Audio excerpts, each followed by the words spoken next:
When we're trying to figure out what project to run or what career to pursue, we're told to look inside and see what we're passionate about. Okay, I'm doing a little thing about following your dreams in mind. Do you have anything like that in yours? I say follow your passions. Okay, yeah, that's different enough. They say we should use our passions like a compass to tell us where to go. It's like when Steve Jobs gave a commencement address. It became one of the most watched in history. He said, you've got to find what you love. The only way to do great work is to love what you do. And if you haven't found it yet, keep looking and don't settle.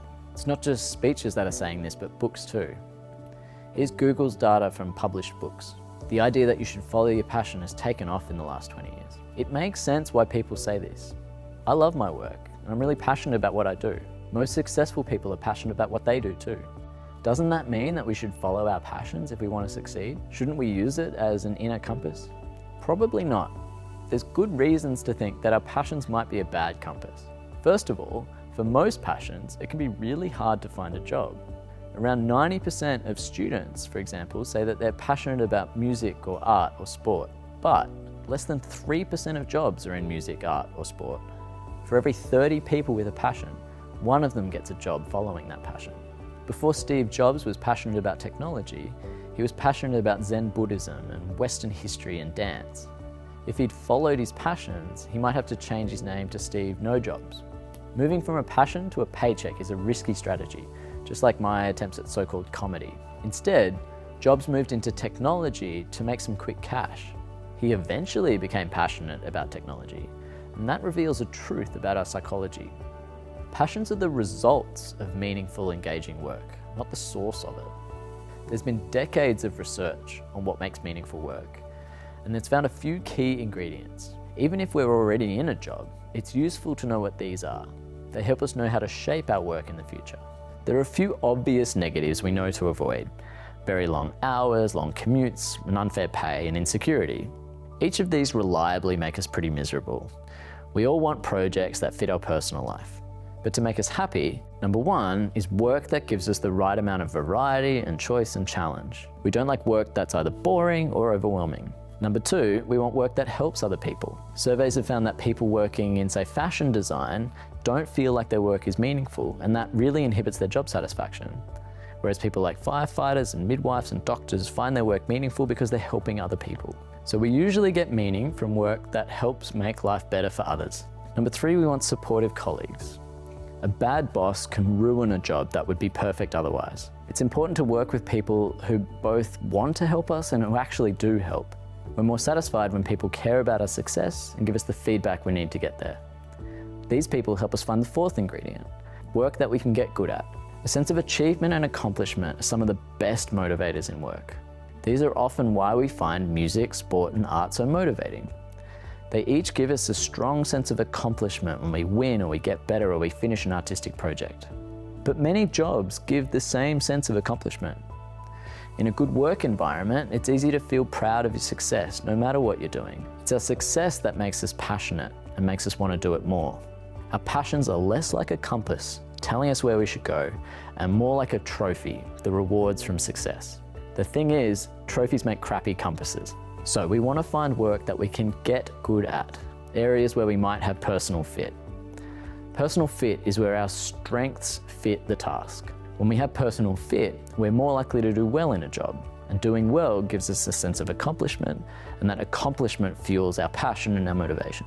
This is why Steve Jobs says love your work. Personal fit can lead to this motivating cycle.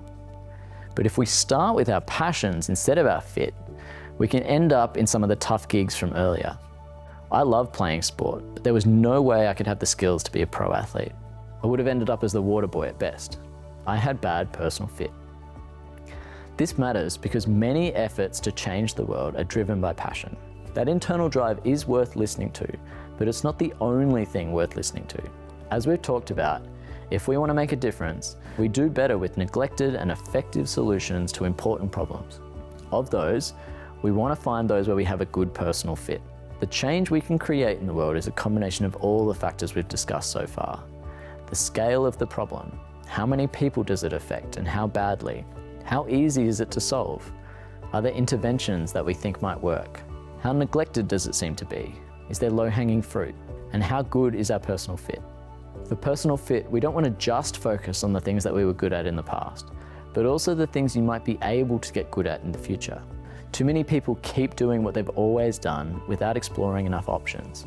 There are two cognitive biases that show up here: the status quo bias and the sunk cost fallacy. The status quo bias describes our human inertia, our preference for things to stay as they are, to stick with the status quo, even if it's less good than the other options. In this replication of a classic experiment, this study gave people 4 job offers, A, B, C, and D. When they were presented all the options together, you can see most people preferred job B. But if you were told you were already in job A, you're more than 50% more likely to stick with the status quo, to stick with job A, even if job B is better. If you already picked job B, you're almost twice as likely to pick it now. The same is true for every option. This means even in trivial examples, we're much more likely to stick with bad options that aren't our first preference otherwise. In a crazy experiment, 20,000 people brought their toughest life problems to an economist. Some people asked if they should quit their job, some asked if they should break up with their partner or get a divorce. Given economists are more familiar with money than life advice, he told them to just flip a coin. Bizarrely, people were far more likely to leave their jobs or their partner if the coin told them to. And even more strangely, they were much happier as a result. Why? Well, it's status quo bias. We stay in miserable jobs or bad relationships for too long and sometimes just need the tiniest nudge to leave, even if it's the result of a coin flip. Another reason for this is a thing called the sunk cost fallacy. If you've poured time and money into something, it's hard to let it go, even if it's not worth it anymore. A famous example is the Concorde, a revolutionary plane built by the British and French governments. The Concorde was supposed to transform air travel by travelling faster than the speed of sound. But the plane was plagued by issues from the start. It was too noisy, too hot, and too expensive for people to want to fly in it. Despite early signs of its impracticality, the Concorde project persisted for decades. To build 4 planes, the costs had ballooned to almost 10 times the original estimates. So imagine you'd been on one of the British or French teams who were building the Concorde. From your point of view, it's easy to see how you might have thought, oh, with a bit more money, we can fix this, right? Well, we've done the hard part now.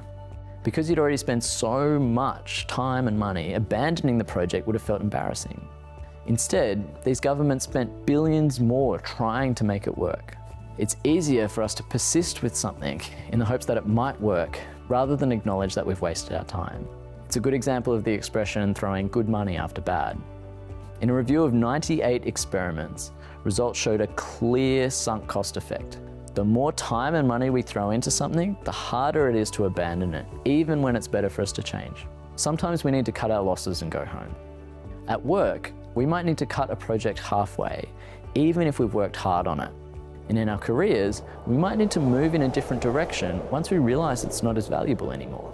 Together, status quo and sunk cost stop us exploring as much as we should in our careers. We keep doing what we've been doing because it's what we've always done. Instead, we should actually explore some of our potential before ruling options out. We might look at some big, important problems and think, nah, I don't know how to do that. Better to stick with learning Latin. Instead, we might actually want to test our fit for these problems before ruling them off the menu. We could spend 2 hours learning about a big problem, then 2 days, and then 2 weeks. Start by setting ourselves tests that get increasingly bigger to see how well we can fit tackling these problems. And because of our biases, we don't know how well we can do at something without actually trying. Not enough of us try to learn the hard things to see if we can pick them up. So, when trying to improve the world, try finding an important problem you can learn to solve, rather than start with following your passion.